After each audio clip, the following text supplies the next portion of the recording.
बच्चों देखिए, एक बहुत इंपॉर्टेंट और एक बहुत अच्छी खुशखबरी की बात कर रहा हूँ। नया अध्याय शुरू करने जा रहे हैं, बहुत खुशी की बात है ये अध्याय। अब देखिए, हम लोग last lecture Newton laws of motion यानी कि न्यूटन के गति के सिद्धांत को बहुत अच्छे से समझ चुके हैं। कई सारे सवाल करे, एनसीईआरटी के क्वेश्चंस करे। अब जो स्टार्ट करने जा रहे हैं, नाम है कार्य, ऊर्जा तथा शक्ति। इंग्लिश में कहते हैं वर्क, एनर्जी एंड पावर। तो अब इस टॉपिक में काफी चीजें हमें देखने को मिलने वाली हैं। अब ये टॉपिक बहुत इंपॉर्टेंट है, चाहे आप बोर्ड की तैयारी कर रहे हो, चाहे आप नीट की तैयारी कर रहे हो। बच्चों, फिजिक्स के न्यूमेरिकल अगर आपको ये टॉपिक आता है तो आपको मैं बता दूं 80% प्रॉब्लम बनाना आसान हो जाती है, चाहे इलेक्ट्रोडायनेमिक्स की हो, चाहे मैकेनिक्स की हो। ये वास्तविकता है। तो ये एक बच्चों बहुत महत्वपूर्ण टॉपिक है। आईआईटी के लिए भी बहुत महत्वपूर्ण है, नीट के लिए भी बहुत महत्वपूर्ण है, और साथ ही साथ अगर ओलंपियाड की बात करूं उसके लिए बहुत महत्वपूर्ण है। 12th के लिए न्यूमेरिकल नहीं बनता सर फिजिक्स का, बिल्कुल बनेगा। अगर ये टॉपिक पे कमांड है, न्यूटन लॉज ऑफ मोशन पे कमांड है, न्यूमेरिकल बनेगा।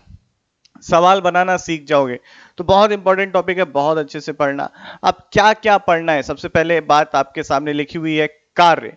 कार्य क्या है, कार्य की परिभाषा, कार्य किस प्रकार का होता है, कार्य की प्रकृति क्या है, क्या हम जो दैनिक जीवन में कार्य बोलते हैं वही कार्य है या कुछ अलग है, ये जानेंगे। कार्य गतिज ऊर्जा प्रमेय बच्चों बहुत महत्वपूर्ण है ये।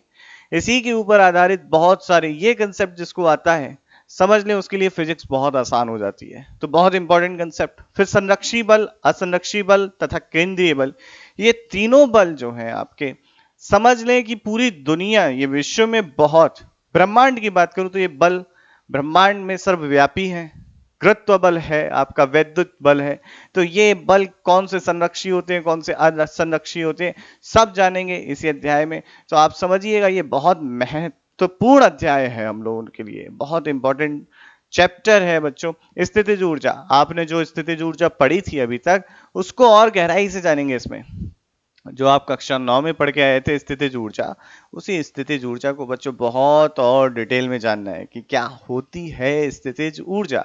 फिर यांत्रिक ऊर्जा का संरक्षण का नियम, क्या हर जगह वैलिड है, हर जगह वैध है, या फिर कुछ स्पेशल केसेस में कब वैध है कब नहीं है, किस तरीके से लगाते हैं, किस तरीके से लगाएं कि सवाल बहुत आसान हो जाए। तो ये सारी चैप्टर की बातें हैं।